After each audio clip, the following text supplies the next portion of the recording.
In 2015, police in New York were alerted to a very strange death. The victim, who was a pillar of their community, had died suddenly and unexpectedly, and their autopsy had revealed something very unusual. So the police began digging into the case, and eventually, after a few major twists and turns, they would get to the shocking truth. And the truth could be summed up in one word: evil. But before we get into today's story, if you're a fan of the strange, dark, and mysterious delivered in story format, then you've come to the right podcast, because that's all we do, and we upload twice a week, once on Monday and once on Thursday. So, if that's of interest to you, please invite the 5-star review button out for dinner for their birthday, but have the waitstaff sing happy birthday to you. Also, please subscribe to the MrBallen's podcast wherever you listen to podcasts so you don't miss any of our weekly uploads. Okay, let's get into today's story. It was late afternoon on Saturday, July 18th, 2015, and Mary Yoder was out in her garden doing some weeding and replanting. It had rained early that morning, but now the sky over the little town of Whitesboro, located in the rural center of New York State, had the perfect amount of cloud cover, just enough to take the edge off the summer sun and heat. Mary smiled as she sat back on her heels and hooked her shoulder-length blonde hair behind her ears. Mary had just turned 60 4 months ago, but with her strong arms and slim, athletic build, she looked and felt much younger. Not that age, at least as a number, was anything that Mary spent a lot of time thinking about. What interested her much more was healthy living and enjoying all the experiences and wisdom she had gained over the years. And at 60, she'd had enough time to develop a true passion for most of her hobbies. These included making beautiful hand-thrown pottery, trying out all forms of exercise, making sure she and her family ate well, and, most recently, learning how to belly dance. But in the spring and summer, it was her prized garden that Mary loved the most. And every minute she spent out there among the flowers and vegetables, enjoying the natural beauty of her quiet surroundings, just added to her feelings of contentment and gratitude. Mary turned away from her garden and looked up from under the brim of her old baseball cap at her comfortable 4-bedroom house that she shared with her husband, Bill. Not only had the two of them been married for almost 40 years, they were also business partners and chiropractors, healthcare professionals who treated pain related to nerve and skeletal disorders by manipulating a person's body. It was a method that some of their patients referred to jokingly as, quote, getting their backs cracked. Mary and Bill had established their practice, Family Chiropractic Care, back in 1987, just 2 years after they both had graduated from Life University in Georgia with their Doctor of Chiropractic degrees. It had felt good to come back to New York. Mary had been born there, and it was where she had originally met Bill back in 1977 when they were both attending undergrad at the University of Buffalo. 28 years after setting up their private practice, Mary and Bill both still loved Whitesboro, which was nestled right between the Adirondack and Catskill Mountains in a beautiful valley of land that bordered the Mohawk River. With under 4,000 residents, Whitesboro was more like a rural village than it was a big bustling town. Many of the homes, the Yoders included, were spread out and surrounded by huge lawns and fields. Even so, the people there knew each other, and everybody seemed to know Mary. Whether she was treating patients at Family Chiropractic, located just 15 minutes away from her home, or riding her bike, working in her garden, or shopping at the local health food store and farmer's market, Mary just gave off this aura of warmth and kindness that instantly drew people to her. And when Mary smiled and spoke to you, no matter how short the conversation was, you felt like you had all of her attention and energy. But Mary and Bill's quiet, predictable, nice little life in Whitesboro was about to change. In a couple of months, on September 5th, the couple was going on the longest vacation of their married lives, a month-long cruise and European tour that they had spent all of June planning together. And even though Mary and Bill hadn't said it to each other in so many words, they both knew that this long absence from work was another step towards their full-blown retirement. Bill was almost 70 years old, and starting a few months ago, the two of them had begun scaling back their work hours. Bill now worked only 2 half-days a week at the office, while Mary worked 2 full days. And instead of being open Monday through Friday, 8:30 a.m. to 5 p.m., the office was now closed on Tuesdays and Thursdays. But as Mary turned back around and knelt down beside her garden again, She secretly thought to herself that she was probably slightly less interested in retirement now than Bill was. Being 10 years younger than him, she felt like she still had quite a bit of energy left. But as she thought about this, she also remembered that even when they chose to retire, even if it was tomorrow, they wouldn't get to actually retire right away. They would need to stay on for quite a while to train the next person who was going to come in and take over their practice. So it wasn't like this retirement was going to be an immediate shift. Plus, she could keep doing her outreach work as long as she wanted to, maybe even beyond their retirement, since it didn't really involve Bill. Mary's outreach work were her regular visits to nearby Amish settlements to provide chiropractic care for them. The Amish are part of a conservative religious sect that relies on farming to support and feed themselves. The Amish are known to live a very simple life with almost no modern technology, and so a lifestyle that relies so much on physical labor often leads to aches and pains, and so the non-medical treatments that Mary could offer them were met with gratitude, along with gifts of homemade pies and jams that Mary often counted as partial payment for her services. And while this willingness to work for food endeared Mary to the Amish, that kind of bookkeeping had not exactly made her and her husband rich. But once she and Bill actually sold their practice, they would finally have both the money and the time to travel, relax, pursue their own individual interests, and spend more time with their 3 adult children and their 4 wonderful grandchildren. As Mary finally stood up from her garden and stripped off her battered and dirty work gloves, she turned and looked again at the family home. And suddenly she found herself thinking of Adam. Adam had been the last of the Yoder kids to finally move out of the house. Thinking about her 24-year-old son, the baby of the family and younger than his sisters by more than 10 years, made Mary worry. Ever since graduating from high school, Adam had stumbled in life a lot more than his 2 older sisters had. He also struggled with bouts of depression and anxiety. Even now that Adam was out of the house and living on his own, it was obvious to Mary and Bill that he didn't really know what he wanted to do with his life quite yet. He was enrolled in college, but previously, when he had been in college, he had dropped out. In fact, Adam had enrolled and dropped out of college on more than one occasion. But for now anyways, he was in school, and so Mary and Bill were hopeful that he would just continue and he would graduate, and then he would fall into a career that he hopefully enjoyed. But the idea of Adam working a serious job long-term truthfully didn't really compute. The only steady job Adam had ever held was his part and full-time jobs as office manager and receptionist at the family chiropractic offices. But Mary was hopeful for her son. He might be struggling now, but he was a wonderful young man with good intentions. For example, even though he no longer worked at the family chiropractic office because he was now focusing on school, he still made regular visits there just so he could say hello to his parents and give his mom a quick hug.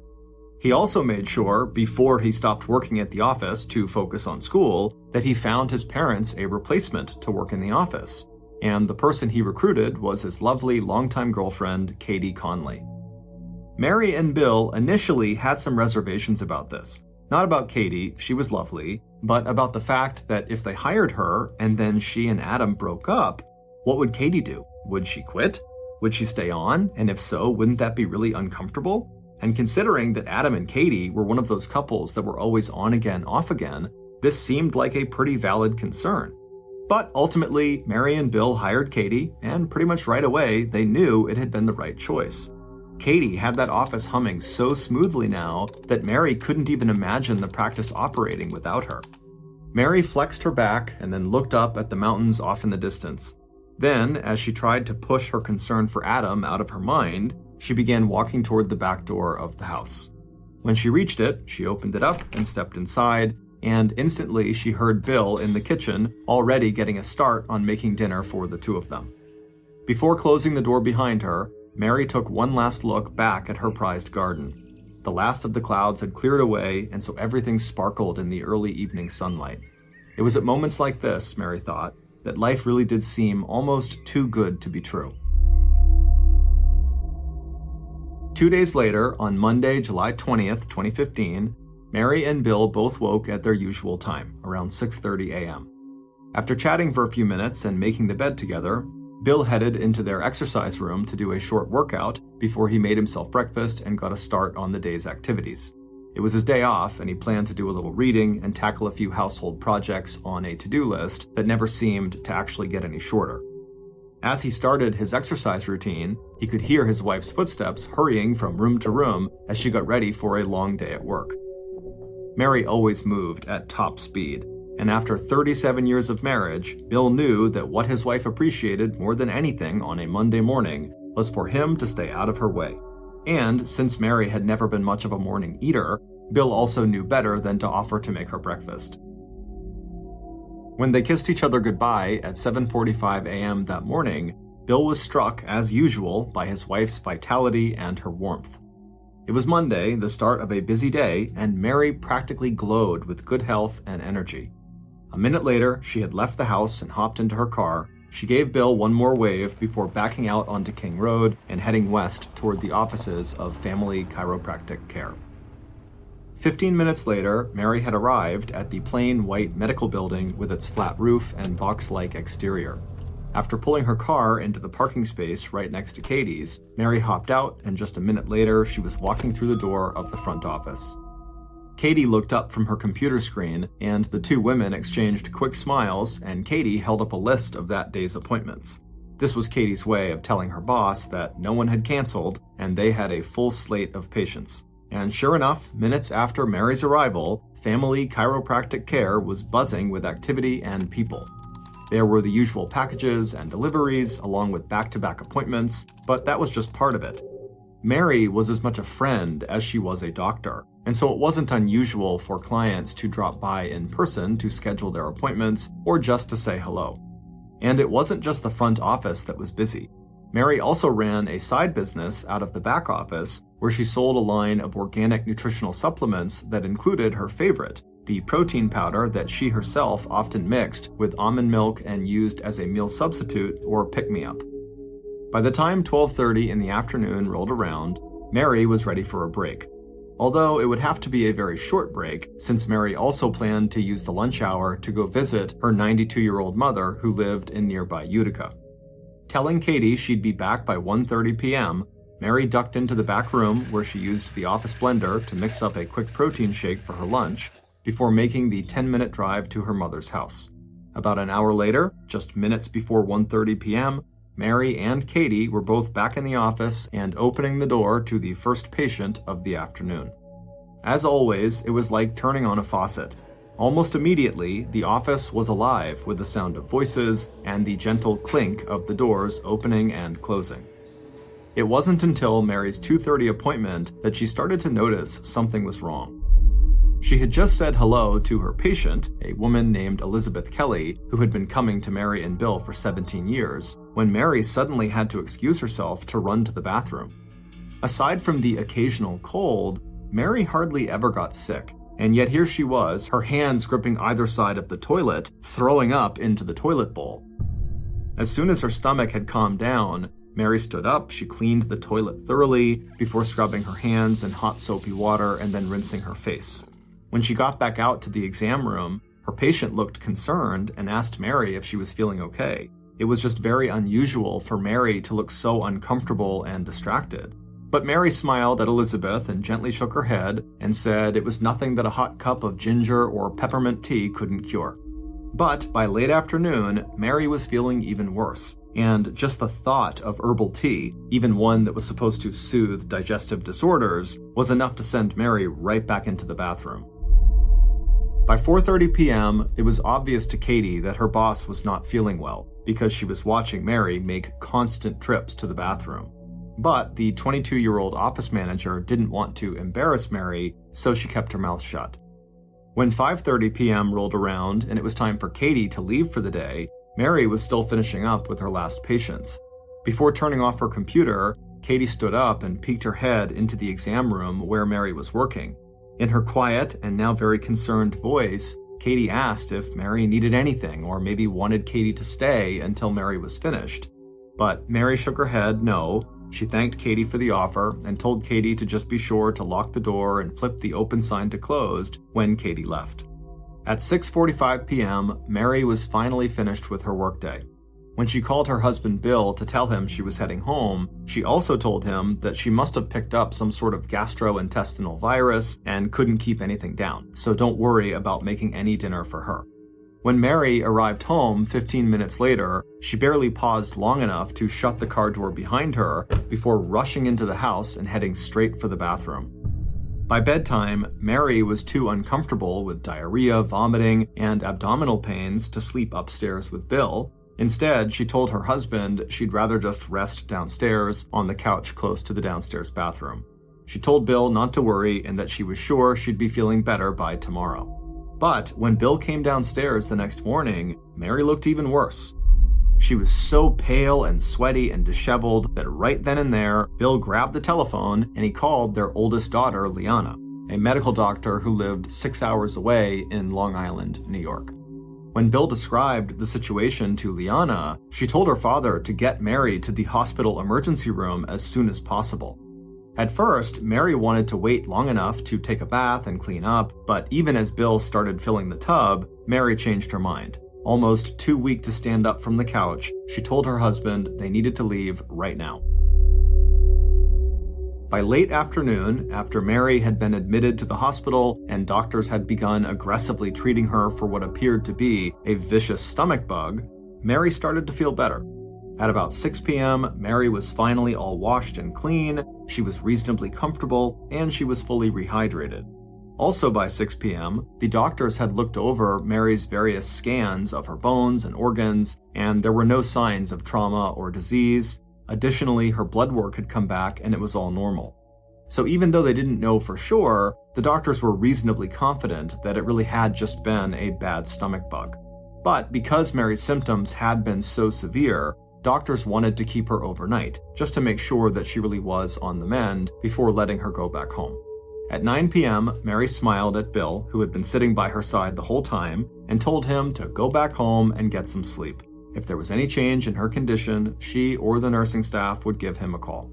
Bill thanked Mary and then gave her a kiss, and then he walked out of her room and made his way toward the front doors of the hospital.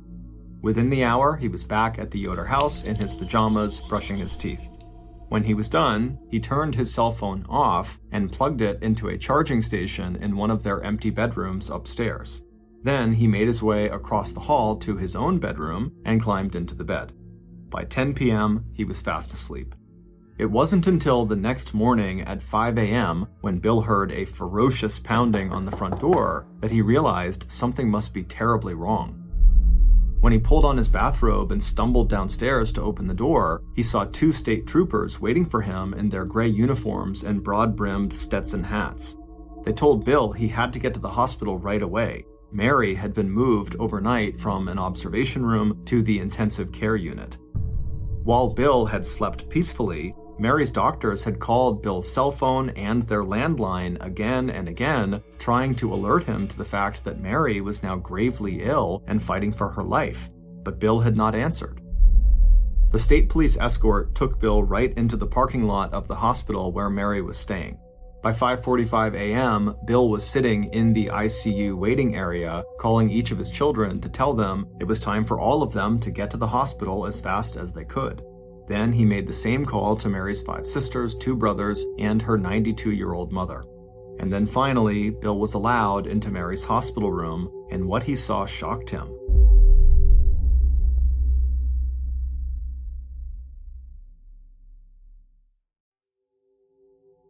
Mary, her blue eyes full of pain and terror as she looked desperately into her husband's face, was now on life support.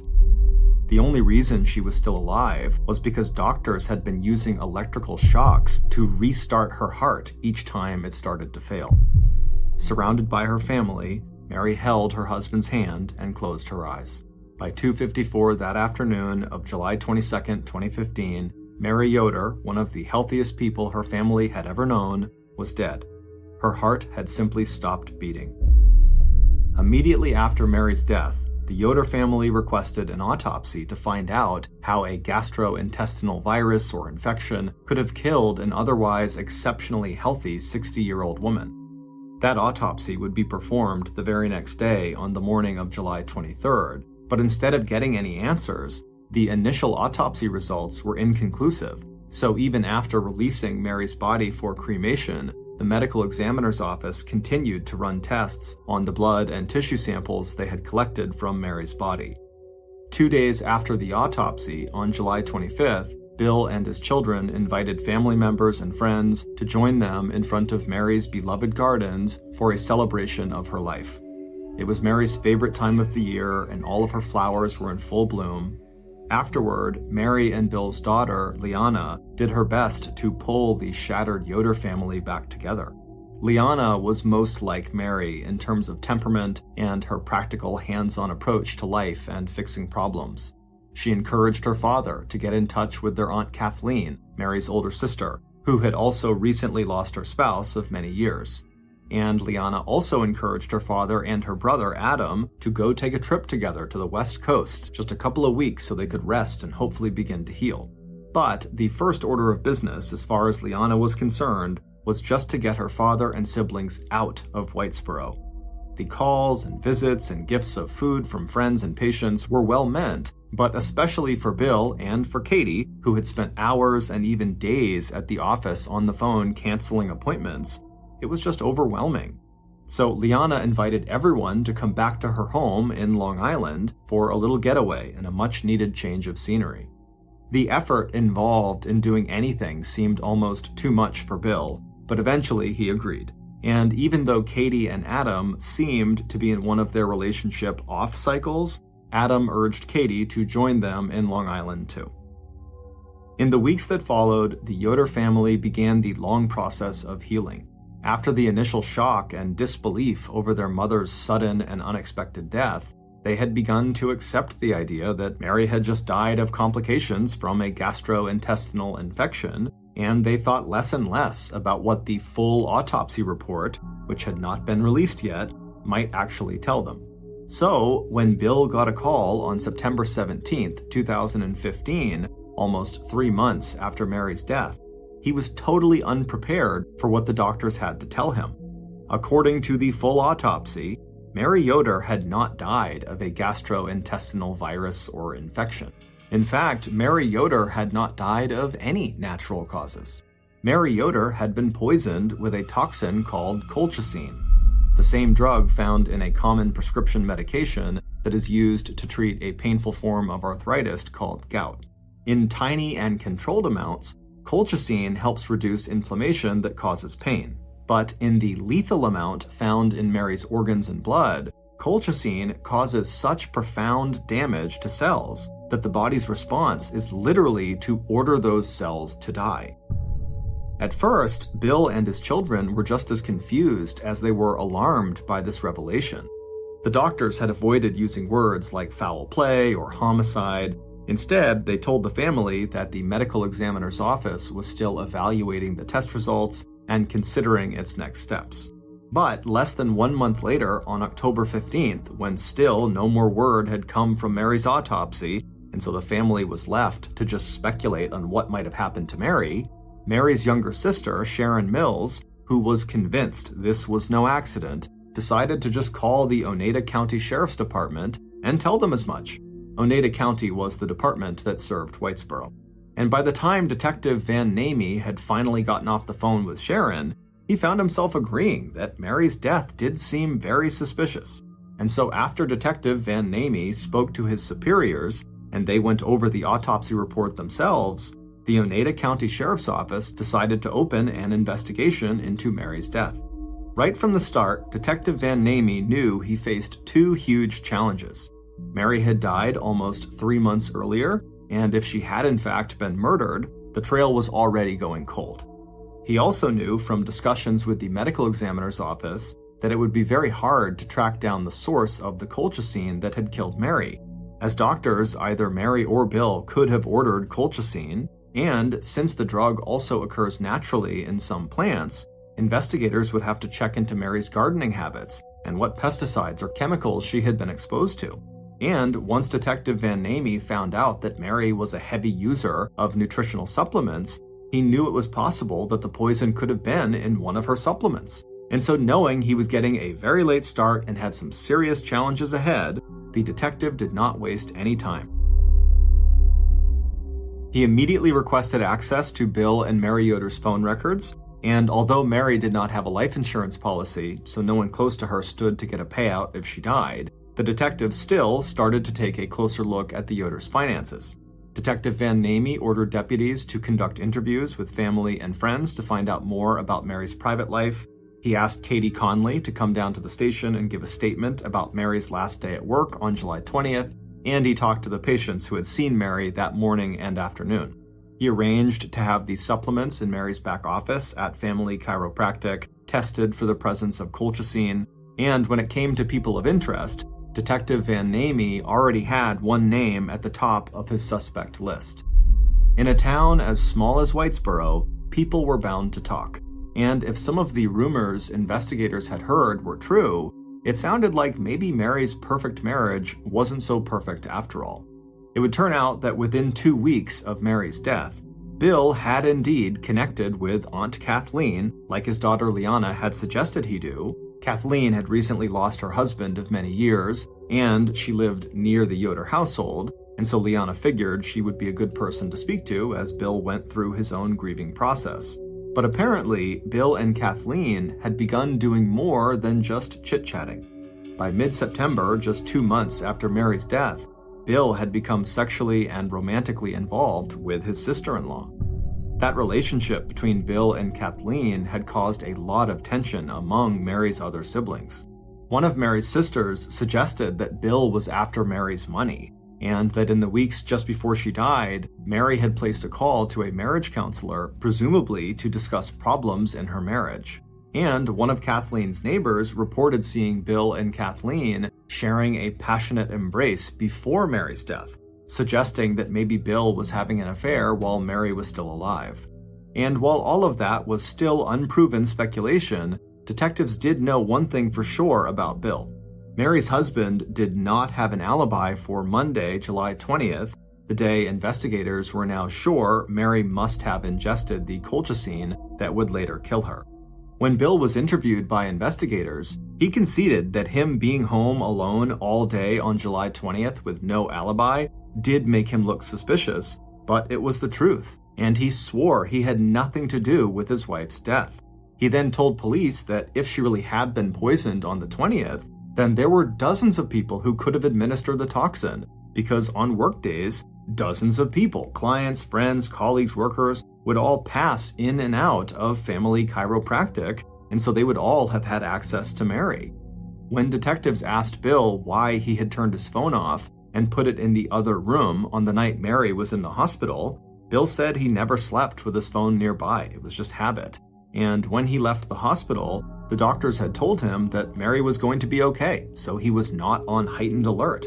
And as for why he had not picked up all of the calls placed to the landline phone at their home that night, Bill said there was no landline extension in his room, so he just didn't hear the phone ringing in the other rooms, and so he never woke up to it. As for his decision to have Mary's body cremated, despite the autopsy report being inconclusive, Bill said cremation was what Mary had wanted, and the medical examiner had released her body, and Bill was told they had all the tissue and blood samples they needed for further testing. Bill also freely admitted to his relationship with his sister-in-law Kathleen, but told detectives that he and Kathleen had never been involved either romantically or sexually before Mary died. And as for Bill's relationship with his wife, Bill never wavered on his description of their marriage as being strong and getting even stronger. They were in the process of planning a month-long vacation together, and after that they were looking forward to retirement together. And according to Bill, the only reason he had even been drawn to Kathleen in the first place was because of his crippling grief over his wife's death. As for being motivated to harm his wife for her money, Bill said that was absurd. He had an inheritance that he had gotten from his father, and he knew that as soon as they sold their medical practice, he and Mary would both get to live very comfortably for the rest of their retirement. But even as Detective Van Namey began following up on all of the things that Bill had said during his interview, the investigation into Mary's death took a sudden and completely unexpected turn. On November 26th, roughly 4 months after Mary's death, Both the Oneida County Sheriff's Department and the Office of the Medical Examiner received copies of a shocking letter.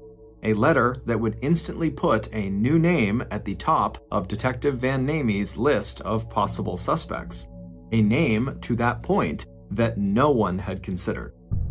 Spread across 2 typewritten pages, the letter gave chilling details of how someone had intentionally killed Mary. And midway through the description of motive, method, and the crushing grief that the killer felt after committing the murder, the killer revealed their identity. It was Mary's own son, Adam Yoder. When Detective Van Namie finished reading this letter, he carefully slipped it into a clear plastic evidence bag. Then he took off the gloves he'd used to handle the letter and sat back in his chair. He told his deputies to get the letter over to the forensics lab and test for fingerprints and DNA. Any and everything that would help them confirm the identity of the writer and the authenticity of the letter. After tasking his forensic team, Detective Van Namie began digging into Adam's background, and it didn't take long to uncover some troubling information. Back in July 2014, a year before his mother died, Adam had been accused of rape. The charge was later dropped at the victim's request, and legally it had no bearing or place in the current investigation, but if it was true, the event that was described in the victim's statement painted the picture of someone who was definitely capable of violence and brutality.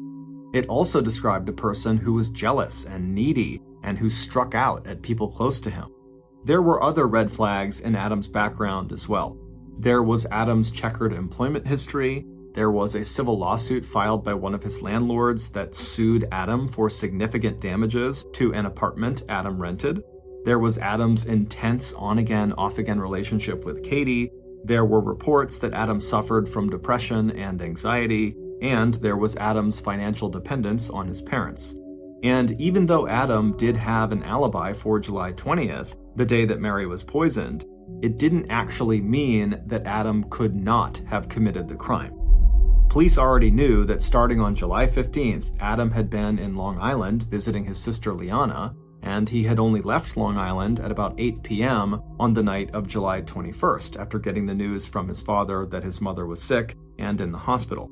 But according to the confession in the letter that the police received, Adam had put the colchicine into the nutritional supplements that his mother took like clockwork every day, meaning it didn't matter if Adam was not physically near his mother on the 20th.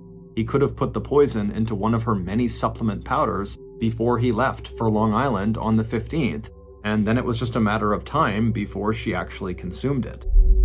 Finally, in December, after a meeting with all the investigators involved in the Mary Yoder case, Detective Van Namie was ready. He picked up the phone and he dialed Adam's number.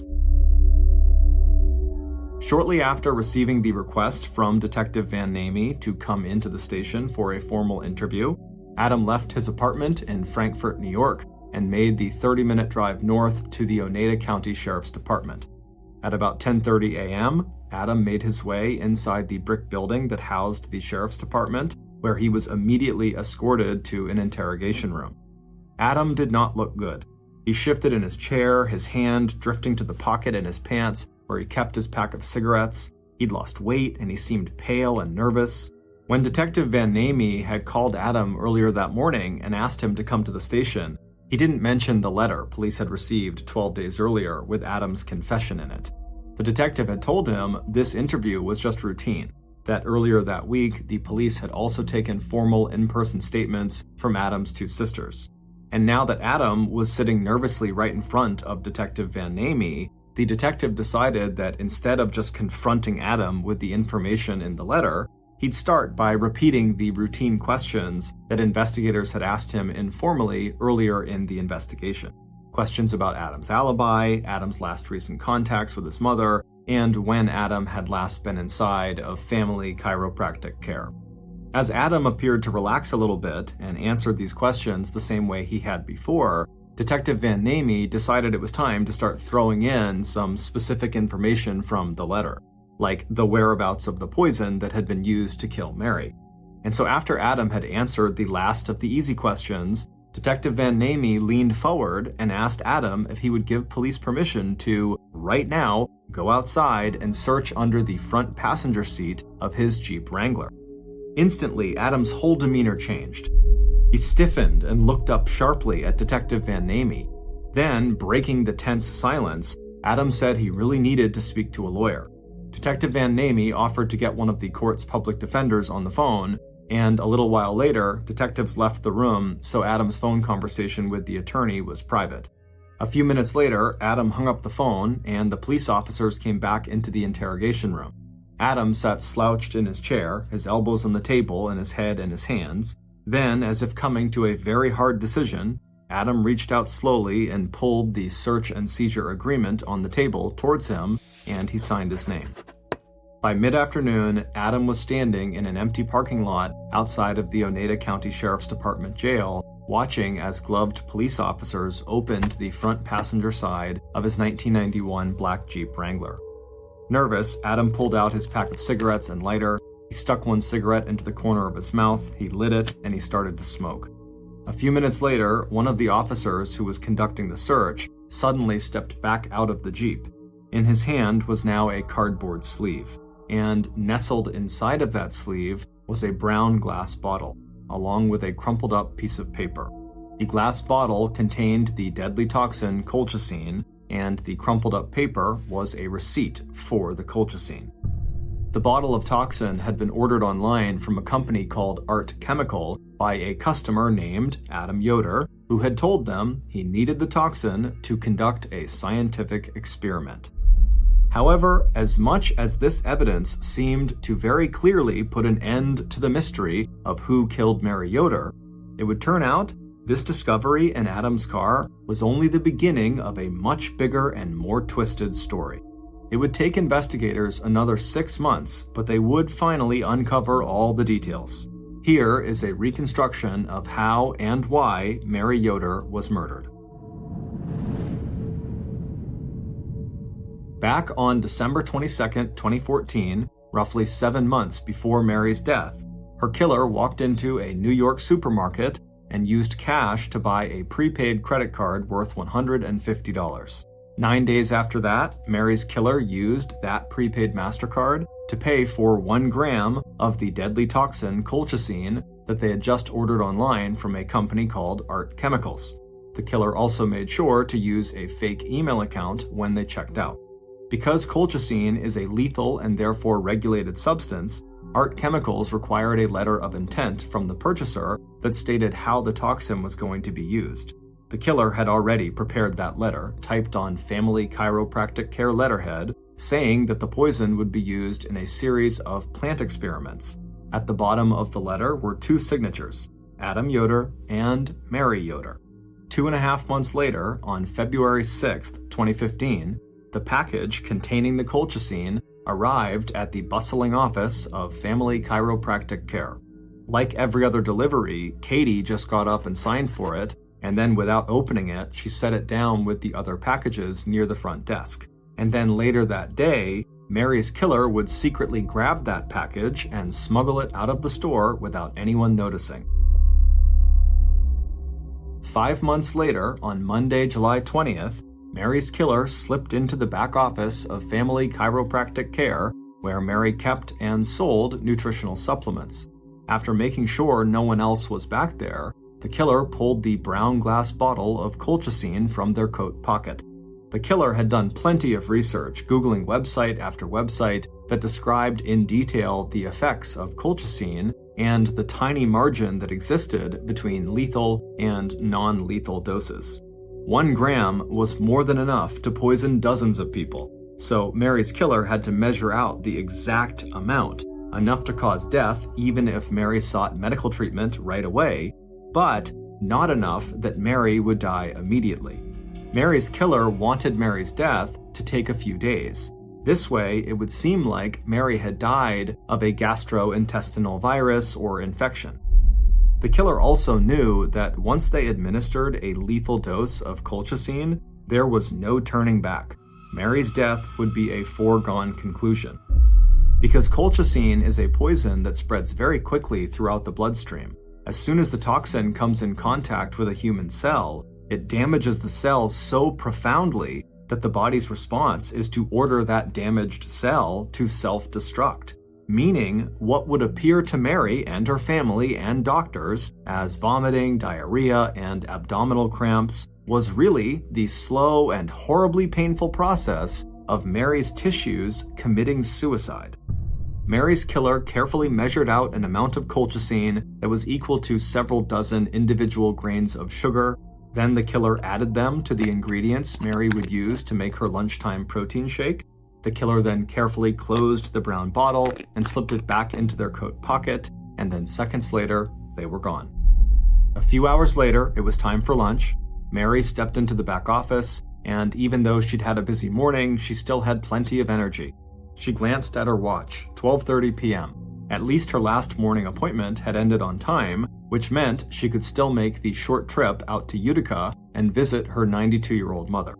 Still thinking ahead to the rest of the day, Mary quickly moved toward the small refrigerator and pulled out the carton of almond milk and set it on the counter next to her open container of protein powder.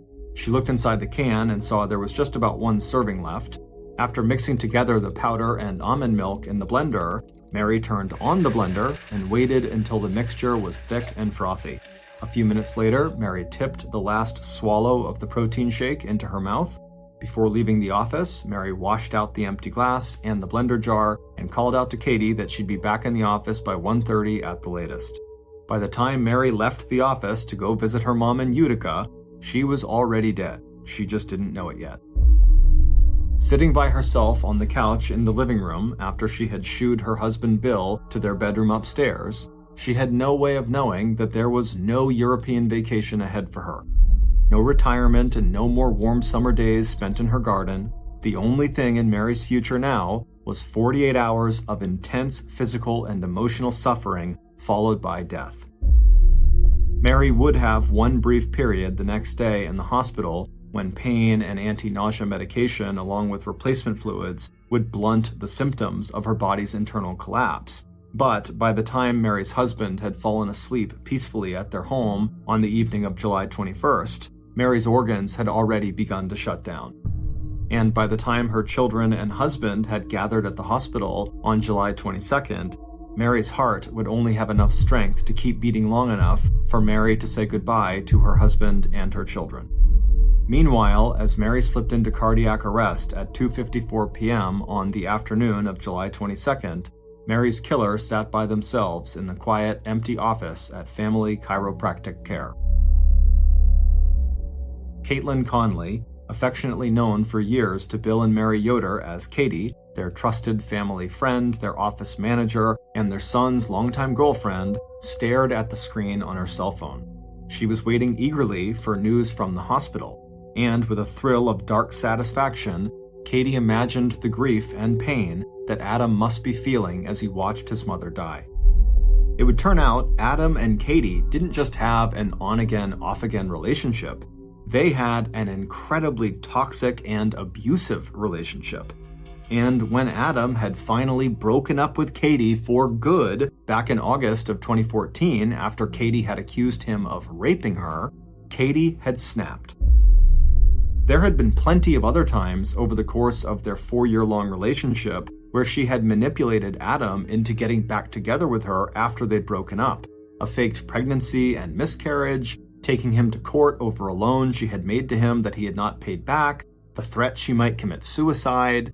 But after that charge of rape that she had filed against Adam back in July of 2014, she knew deep down that even if they did get back together, it wouldn't be for long.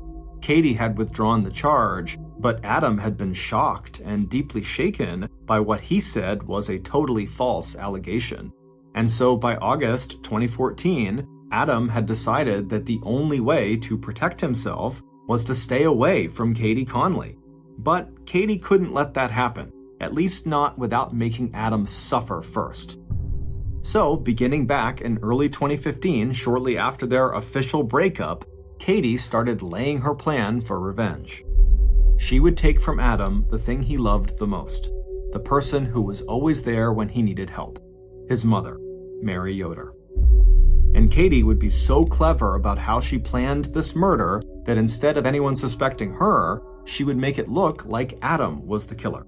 She had set up a fake email account under his name and used it to buy the colchicine. She had also paid for the poison with a prepaid card she'd registered in Adam's name, and she'd signed Adam's name to that letter of intent that was sent to the colchicine distributor, Art Chemicals, saying how the poison was going to be used in a science experiment.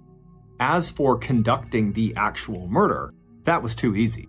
Katie just signed for the toxin at work, and no one noticed because she signed for all the packages. Then she took it home with her for safekeeping until July 20th, at which point she just walked into the back office, and when no one was looking, she pulled it out and she spiked Mary's protein shake ingredients.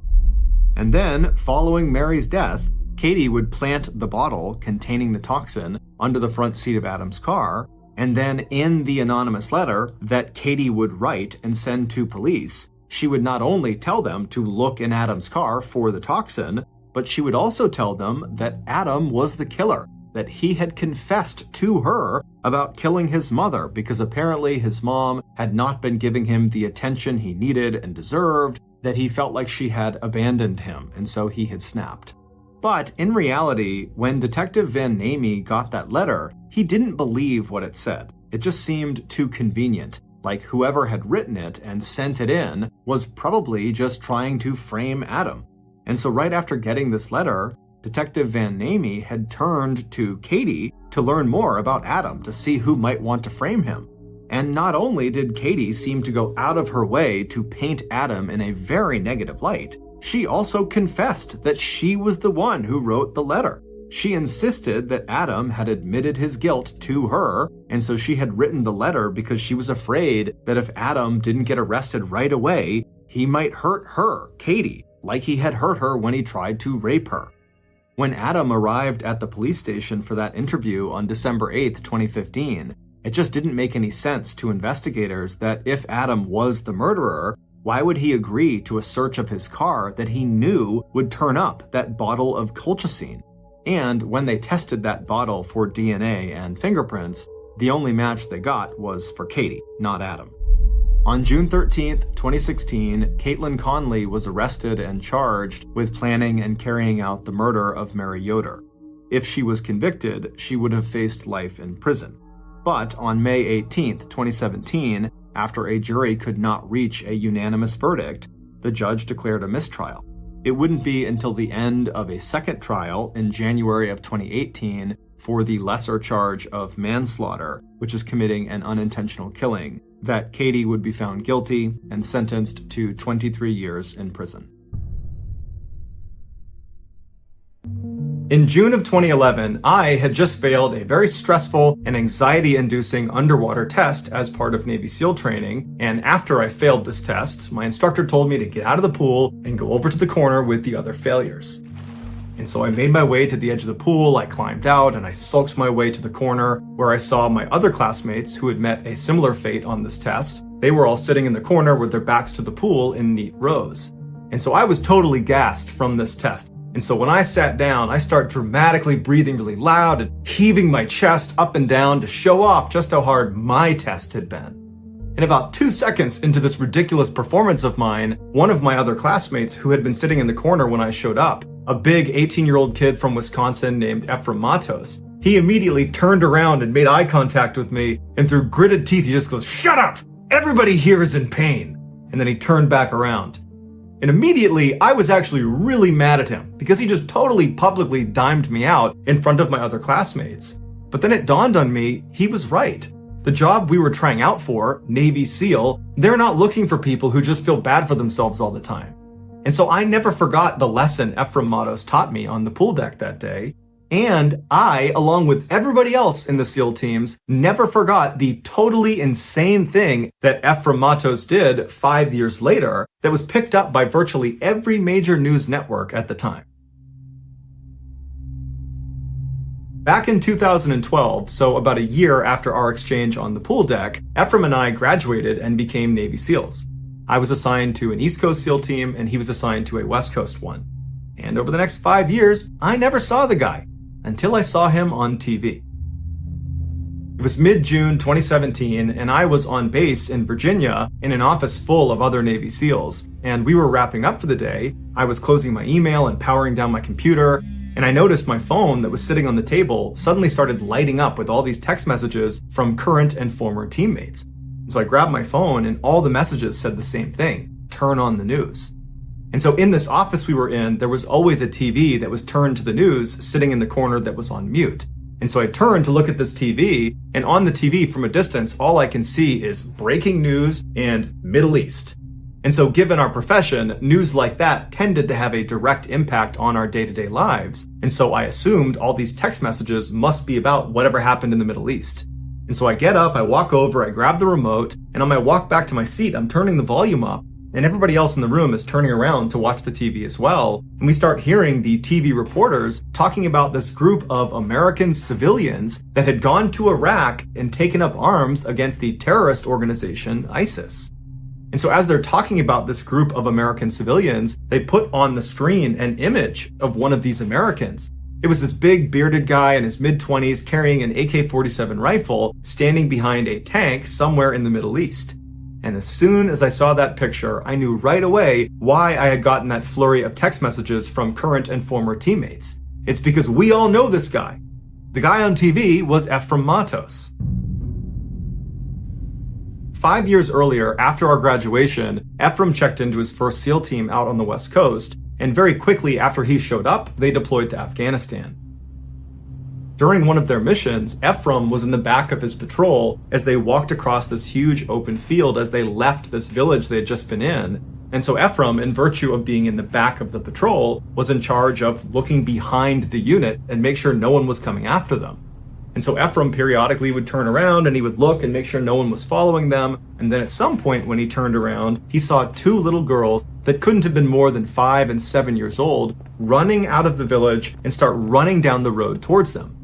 Now, earlier in the day, when Ephraim and his team had been in that village, they had found a children's backpack lying in the middle of the road. And when they went up to inspect it, it turned out to be rigged with explosives.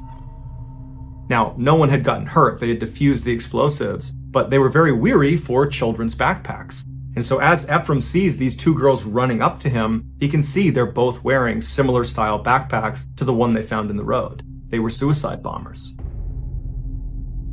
Ephraim began screaming at these girls to stop, go back, don't come any closer, or I'll have to shoot at you. But he could tell they weren't stopping. They were just running up the road. He could see there were tears coming down their face. They were totally upset. They were obviously innocent. They were young kids. They'd been put up to this by the Taliban.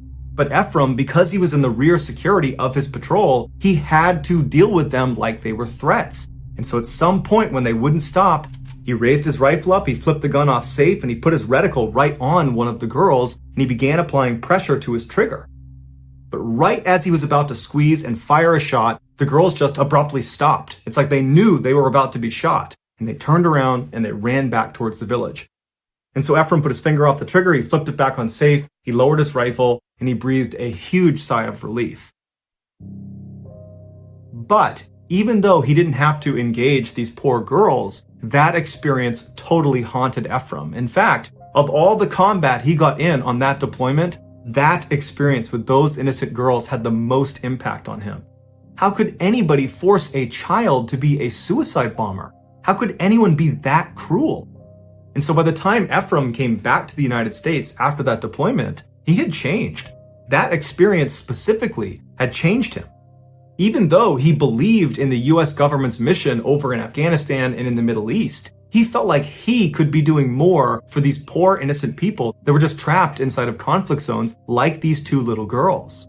And so over the next few years, he began looking at different conflict zones all over the world where civilians were in the most danger. And he discovered there was one place that was killing and exploiting civilians at an unprecedented rate. That place was Iraq, where a new terrorist organization had taken power, called ISIS. So in early 2017, when Ephraim's Navy contract ran out, and it was time for him to decide if he wanted to stay in the SEAL teams or get out and become a civilian, he opted to not re-enlist, so he left the military, and instead he got on social media and he contacted a foreign volunteer group in Iraq that was providing humanitarian aid to civilians. And he reached out to them and he said, "Hey, can I join you?" And of course, they said, yes, we'd love to have a Navy SEAL come out and support us. And so just a couple of days later, Ephraim sold his house, he packed up a bag of clothes and a backpack, he grabbed his passport, and he hopped on a plane and he flew to northern Iraq all by himself.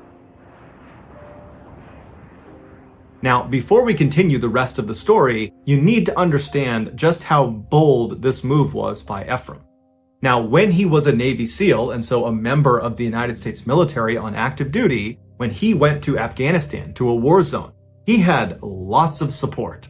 If his team got pinned down by the enemy, they could call in an airstrike, or they could call in backup. If Ephraim got hurt on the battlefield, or his teammates got hurt on the battlefield, they could call in special medical teams that would fly in virtually any condition to come save them. And if Ephraim got captured by the enemy, you better believe America is coming for him. But in this case, Ephraim went to a war zone as a civilian. He was not in the US military, so he didn't have any of that support. If he or his team got pinned down out in Iraq, they would either have to fight their way out or get killed or captured. If he or one of his new teammates from this volunteer group got hurt, they would have to either save themselves or get killed or captured. And if Ephraim got captured as a civilian, nobody's coming for him. Nobody even knows he's been captured. He is completely on his own. But Ephraim knew these risks. In fact, he knew them better than most people because he had already deployed to a war zone and saw how important it was to have a support infrastructure. So when he flew to Iraq as a civilian, he knew he was hanging it out there, but he just didn't care. He felt like he had a mission to go help these innocent people because nobody else was.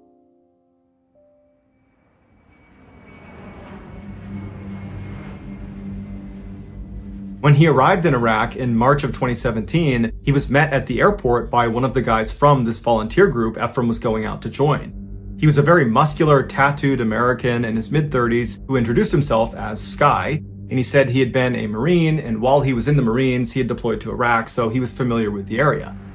The pair hopped in a vehicle, and Sky drove them to the volunteer group's safe house in the city, where Ephraim got a chance to meet the leader of this group. It was a tough-as-nails former Army Special Forces guy in his mid-50s named Dave. And Dave, for the past several decades, had been going out to conflict zones all over the world, and he would tell Ephraim that the worst atrocities he had seen committed against civilians in any of these places was where they were right now, in Iraq at the hands of ISIS. A few days later, Ephraim, Sky, Dave, and a few other American volunteers loaded up into this convoy made up of armored ambulances, and they left the city and they headed west into the countryside towards a huge city called Mosul that 3 years earlier had been captured by ISIS. On their journey towards the city, Ephraim and the others had to pass through a number of military checkpoints. Now, most of these checkpoints were stood up by their ally, the Iraqi army. But Ephraim and the others knew that they might stumble upon an ISIS checkpoint, and in virtue of all of them being pale-skinned Americans, they would instantly be recognized as the enemy and fired upon. So every time they slowed down for one of these checkpoints, Ephraim and the others would clutch their guns closely and mentally prepare themselves for a potential vicious close-quarters fight to the death. But luckily, they managed to go the entire distance all the way to the outskirts of Mosul without any checkpoint drama. And once they got there, they linked up with an Iraqi army unit that the leader of this volunteer group, Dave, had a relationship with. Over the first month that Ephraim was in country, he worked with this Iraqi army unit to help distribute food and provide medical care to civilians in and around Mosul. Then, in month 2 of his stay in Iraq, everything changed. Iraqi decision makers decided it was finally time to retake Mosul from ISIS. This was a huge military movement that required several units to work together and would take several weeks. The main Iraqi army was going to push inside of the city limits of Mosul and inch by inch reclaim territory from ISIS, while the army unit that Ephraim and his volunteer group had embedded with would be responsible for reclaiming some of the villages around Mosul that ISIS had occupied. And so suddenly, Ephraim and the rest of his volunteer group went from being humanitarian aid workers to having a direct frontline combat role with the Iraqi army.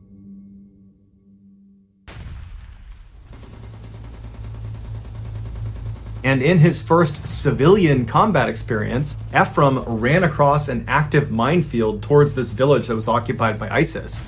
And after nearly being blown up at least 2 times, Ephraim finally made it to this village, and he began going house to house with the other volunteers, clearing them of ISIS fighters. And in one instance that he has on camera, he entered into this structure and he saw there were guns on the ground, and they looked around and they couldn't find any ISIS fighters inside, but they noticed on the ground there was a piece of plywood. They moved it aside and it revealed this huge hole that led down into the ground, and this hole connected to a huge underground tunnel system that ISIS used to escape gunfights just like this one. And so Ephraim and Dave, who was with him, just hopped right down into the tunnel. They didn't have night vision, they didn't have backup. Just the two of them start running down this totally pitch black tunnel, periodically throwing grenades ahead of them in case there are ISIS fighters ahead of them. And at some point, after running for quite a while, just getting ready to come in contact with their adversaries, they reach this big high-ceiling cavern that's a dead end. And they're looking around thinking, okay, I guess no one ran in here. But before they turned around and left the tunnel system, they looked up with their lights and they saw high up on the wall, dug into the wall, was another entrance to another tunnel. It looked like there needed to be a ladder to get up to this additional tunnel entrance. And so Ephraim and Dave look at each other and they're thinking, I bet ISIS fighters ran down here, there was a ladder, they climbed up and went in that entrance and then pulled the ladder up so we can't follow them. And so Ephraim and Dave couldn't do anything about it. They decided, okay, well, we'll just go out and we'll tell the Iraqi army and see what they want to do. So Ephraim and Dave, they leave this tunnel system, they go back outside, they tell the Iraqi army, and the Iraqi army brings in a bulldozer and they fill in that entrance they had found inside of the house, completely seal it up so nobody could go in or get out. And then later that night, after that village had been cleared of all ISIS fighters, they began hearing muffled explosions underground near where this entrance to this tunnel was. And what it turned out to be was ISIS fighters that realized they had been buried alive. They had snuck down there. They had used a ladder to get up into that crawl space. But when they realized they were doomed, they blew themselves up.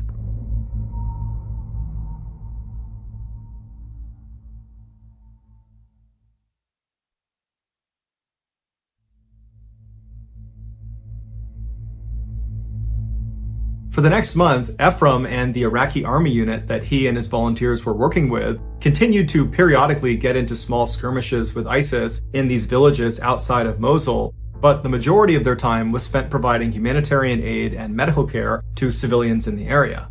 Then in May, their mission changed again. The other Iraqi army units that had been sent directly into Mosul a month earlier to inch by inch eradicate the area of ISIS fighters, they had done a relatively good job, but the last few ISIS fighters had been pushed up into this northern section of the city where they had bunkered down inside of these blown out concrete structures, and they were putting up an unbelievably fierce fight. So fierce, in fact, that these Iraqi army units in the city were not able to go any farther forward. They needed armored vehicles and tanks if they were going to be successful. And it just so happened the army unit that Ephraim and his volunteer group had embedded with, that had been outside of Mosul this whole time, they were an armored unit. They had armored vehicles and tanks. And they were ordered to head right into the heart of Mosul and liberate it once and for all. And so on May 4th, Ephraim and the other volunteers loaded up in their armored vehicles, and they joined this huge line of dozens and dozens of tanks and other armored vehicles looking at the western side of Mosul. There was just a field between them and the city walls. And as soon as this massive convoy began moving forward towards the city just opened up on them. Heavy machine gun fire, rocket fire, mortars, it was just absolute chaos. ISIS knew they were coming, and so they were unleashing everything they had on them. And Ephraim would say, after his vehicle actually got inside of the city limits of Mosul and was on one of their roads, all these booby-trapped cars began detonating all around them, and the machine gun fire and rocket fire and mortar fire only intensified. At the same time this was happening, Iraqi civilians inside of Mosul saw this unbelievable wave of violence happening, and they began trying to flee the city. Now, ISIS had effectively kept them hostage inside of Mosul because they needed lots of civilians in and around the area, because it prevented Iraq and America and other forces that were fighting ISIS from indiscriminately bombing Mosul to get rid of the ISIS presence there. And so when ISIS saw these civilians running away, they began shooting them to deter other civilians from trying to escape. And so right in front of Ephraim, as he's driving into the city, men, women, children are just being gunned down all over the place. Naturally, Ephraim and the other volunteers hopped out and tried to return fire at these ISIS shooters, but they were so well fortified in different structures, they couldn't even see them, let alone hit them. So they did the next best thing. Ephraim and the others began putting themselves out in the open to draw fire on themselves so that other nearby civilians could run to safety. And for the next 3 days, that's what they did, constantly exposing themselves and dodging bullets. And then also, when they weren't doing that, they were treating these civilians that had been wounded and other Iraqi soldiers that had been wounded. Now, to this point, Ephraim had seen combat when he was in the United States Navy as a Navy SEAL, and he'd seen combat as a volunteer with this group. But it wasn't until he got inside of Mosul that he saw just how barbaric humans can be to one another. He said he saw so much death and dying all around him that it was like his brain couldn't compute that level of barbarism. He would later write a book called The City of Death, and it was about his experience in Mosul. And he said the reason he named the book The City of Death is because that's what it felt like. Everywhere around him was just death. For the next several weeks, Ephraim and the other volunteers took up a position in the south section of Mosul inside of this bombed out building. They created a sort of aid station, and there they focused all of their attention on trying to treat as many wounded civilians and wounded Iraqi soldiers as they possibly could. At the same time, the rest of the Iraqi army had pushed north and was slowly chipping away at the last few ISIS fighters. On June 1st, so roughly 1 month after Ephraim and the others have entered into the city of Mosul, they noticed a significant uptick in the number of wounded civilians that were coming to them for help. And so all day and all night, they're treating all these people that are horribly wounded with gunshot wounds and other wounds. And so at some point, Ephraim and the others begin asking these people, what happened to you? This seems unusual that so many people would show up with these wounds, and they all just seemed to be in shock. No one was able to really talk about what happened, but a few people mentioned there had been a massacre somewhere nearby. But when they pried for more information, there was a language barrier issue, and there was just the fact that they were overwhelmed with patients, and they needed to make sure their focus was on treating them, not talking to them. The following morning, though, Ephraim and the others got up and decided they wanted to push farther north into ISIS-held territory to see if there was evidence of a massacre, to try to figure out what happened to all these people that were showing up wounded. And so Ephraim and the other volunteers, they left their aid station building and they moved north about 1 block to this huge intersection, and there they tucked up against this huge concrete wall that protected them from ISIS. ISIS was down the other road that ran through the intersection. They were holed up in this huge bombed out hospital that overlooked this intersection. And so from where they were, ISIS couldn't see them and they couldn't shoot them. At some point, Ephraim poked his head around this wall, looking down the road towards this burned out hospital, and what he saw along the road shocked him. There were dozens and dozens of civilians that had been killed laying all over the place. It would turn out the day before, a huge group of civilians had attempted to flee the city, and they ran in front of that burned out hospital where ISIS was, and they gunned them down. And they killed over 200 civilians, men, women, children, they didn't care, and they wounded at least 100 others. And so that was why there was that huge uptick in wounded civilians the day before. And so as Ephraim is scanning this carnage, being careful not to stay exposed for too long, he notices one particularly large pile of bodies. There's about 20 or 30 bodies. He sees in this pile, there's clearly movement. And he can see there is a little girl who's attempting to hide herself under her dead mother's clothing. And then next to this girl were 2 other adult men that clearly were wounded, but were alive. Ephraim immediately starts yelling to them to run to him, you're gonna get killed out there. But the 3 of them were completely shell-shocked. For the past 24 hours, they had been laying inside of this pile of bodies. And so they were not gonna be able to move on their own. And so Ephraim realized unless they did something to get them out of there, they were going to die. So Ephraim and the others ran back to their Iraqi army counterparts, and they got them to sign off on a rescue mission. And their plan was they would have one of the Iraqi tanks drive down that road straight towards that hospital where all the ISIS fighters were, and right behind the tank would be an Iraqi Humvee, inside of which would be Ephraim and the other volunteers. And so they would go straight down the road, the tank would serve as a sort of shield for the Humvee, and after the tank passed the pile of dead bodies, the Humvee would be lined up right next to it. Ephraim and the others would hop out, they'd grab the girl and the 2 other men, pull them back in the Humvees, and then the 2 vehicles would back up to safety. Once this plan was in place, Ephraim and Dave and the other volunteers contacted the American military in the area, and they got them to authorize a smokescreen. They would fire artillery shells with airburst smoke grenades that would obscure the view of the ISIS fighters in the hospital. They wouldn't actually be able to see the tank or the Humvee or this rescue operation taking place right in front of them. And so shortly after these plans are totally finalized and Ephraim and the others are loading up in the Humvee and they're getting in position to turn that corner and begin this operation, the driver of the Humvee says, "You know what? I don't want to do this anymore. It's not safe. I'm not willing to do it." Ephraim and the other volunteers tried to convince him to still do the operation because they didn't have time to get a replacement Humvee, and they had already coordinated with the American artillery units that were going to be firing these shells at a certain time, and so they really didn't have an opportunity to do this operation again if this guy backed out. Not to mention, if they didn't get out there quickly, these 3 people were going to die anyways. And so finally, when Ephraim realized this driver was not going to budge, he was not going to go in this operation, Ephraim and the others got out of the Humvee and they walked up to the tank driver and they asked him, "Are you still prepared to go on this rescue operation?" And he said he was. And so even though if they went through with this mission, it would mean Ephraim and the others would be on foot behind the tank, completely exposed, they were still totally down for doing it. In fact, Ephraim would say at no point did they consider canceling the mission. They were so focused on saving these 3 people that they were prepared to sacrifice themselves to do it. And so the tank driver closed his hatch, Ephraim and the others got behind the tank, they turned that corner so they're facing the hospital, and then a couple minutes later, as planned, American artillery launched these airburst smoke grenades that totally obscured ISIS's view. And as soon as those smoke clouds were in the air, ISIS came out and just started firing randomly straight down in the general direction of where this tank was. They couldn't really see the tank. They had no way of knowing what they were doing out there. They just knew something was going on.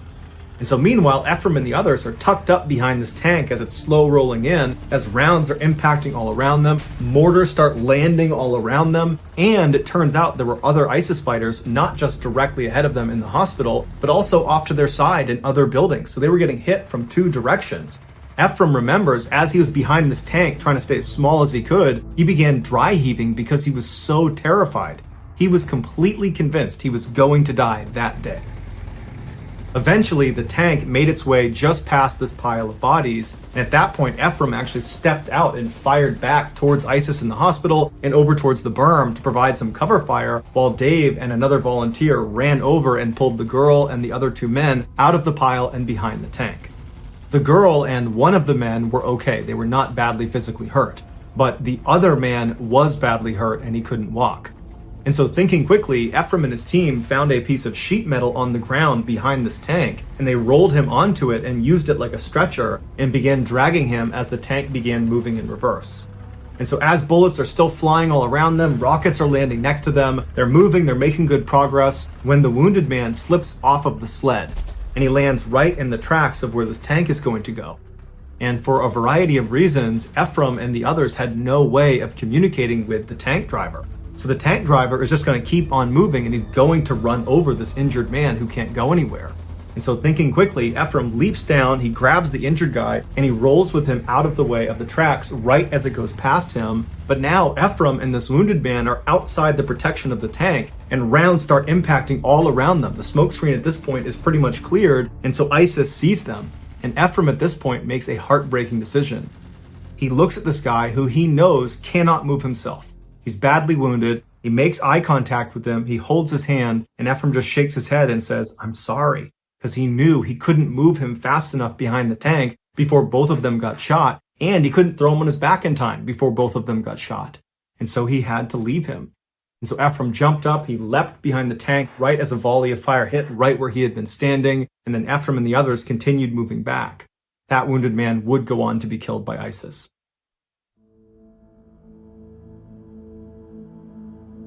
Only a few moments after Ephraim was back behind the relative safety of the tank, he suddenly fell to the ground and felt a pain in his right leg. He had been shot through the leg. But where he fell was right in line with where one of these tank treads were coming, but again, they can't talk to this tank, so they can't stop the tank from running him over. And so a surge of adrenaline came over Ephraim, and he leapt up onto his feet and just continued hobbling behind the tank despite this gaping hole in his leg. Eventually, they made it all the way back to that intersection where they had started, but the only way they could get back down the alleyway to safety with the Iraqi army was to run across a small segment of this street. Basically, you needed to be exposed for just a second running across. But at this point, the smokescreen was gone. ISIS knew exactly where they were, and they were waiting for them to pop out from behind that tank. And so Ephraim and the other volunteers are screaming across this gap in the road towards the Iraqi army to get them to send an armored vehicle across this road, pick us up, and bring us back across. We can't run across this gap without getting shot. But because of the chaos and the noise, the tank is firing, there's mortars, there's rockets, there's gunfire, it's crazy, the message was just not received. And so in a sudden fit of madness and frustration and fear and all sorts of things, Ephraim just runs across the street. And he gets to the other side miraculously without being hit again. And there he tells the Iraqi army, send an armored Humvee across this gap, get the girl, get the guy, get the rest of the volunteers, save them. Seconds later, an armored Humvee crossed that gap, they picked them up and brought them back. And at this point, Ephraim is now lying on the ground behind that concrete wall, so he's relatively safe, and he's getting his leg bandaged up. And he remembers when the girl and the guy were brought out and they were safe and alive, the Iraqi army erupted in cheers. It was this unbelievably happy moment in an absolutely tragic, horrible time. The Iraqis would transport Ephraim in an armored ambulance to an aid station south of where this intersection was, and there they would put him on a cot, and a doctor would rebandage his leg, and then he would walk away. And so Ephraim is left inside of this room to kind of think about what had just happened, and he looked over to his left, and just 2 beds over from him was the girl he had just nearly died saving. And she was sitting on her cot, she wasn't looking at him, she was looking straight ahead, her dark hair was matted down, and she was just kind of staring into nothingness. It was clear she was still in shock, but she did look relatively unhurt. And then at some point, another Iraqi doctor came over and gave her some food and water, and she ate and drank ferociously. Ephraim just stared at her in awe. At that moment, she was the most important thing in his life. And as he's staring at this miracle child, the doctor that had given her food and water noticed him staring, and he came over to Ephraim and he just said, her name is Demoa, she's 4 years old, and she's going to be just fine.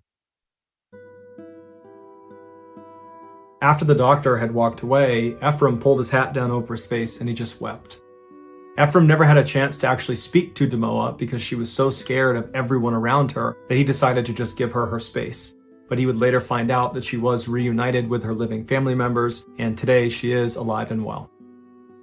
After his injury, Ephraim was sent back to the United States, and it was then that he learned their rescue operation had been filmed by a guy who was there that day documenting war crimes by ISIS.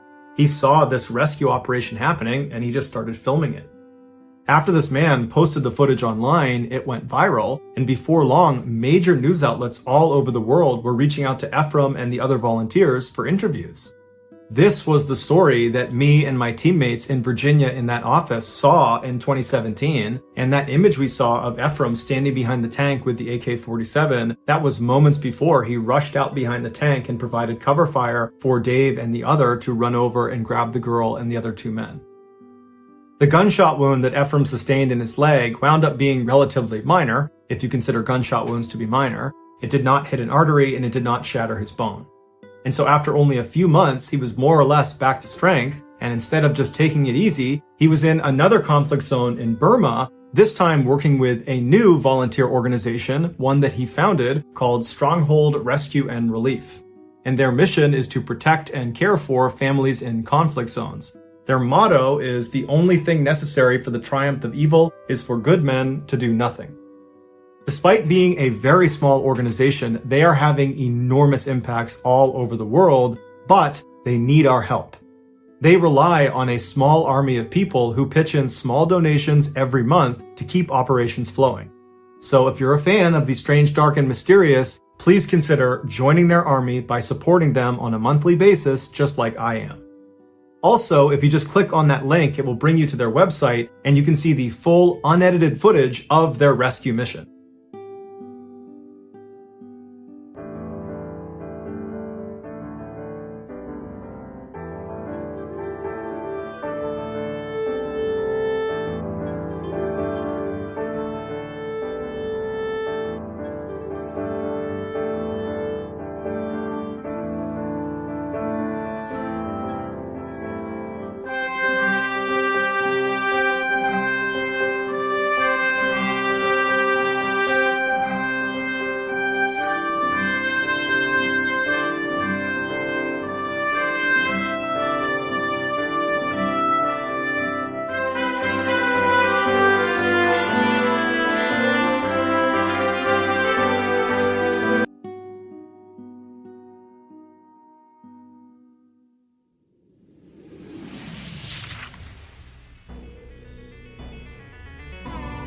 Thank you for listening to the Mr. Ballin podcast. If you enjoyed today's story and you're looking for more bone-chilling content, be sure to check out all of our studio's podcasts. Not just this one, but also Mr. Ballen's Medical Mysteries, Bedtime Stories, Run Fool, and Wartime Stories. To find them, all you have to do is look up Ballin Studios on any podcast platform, and boom, you'll find them all. If you want to watch hundreds more stories just like the one you heard today,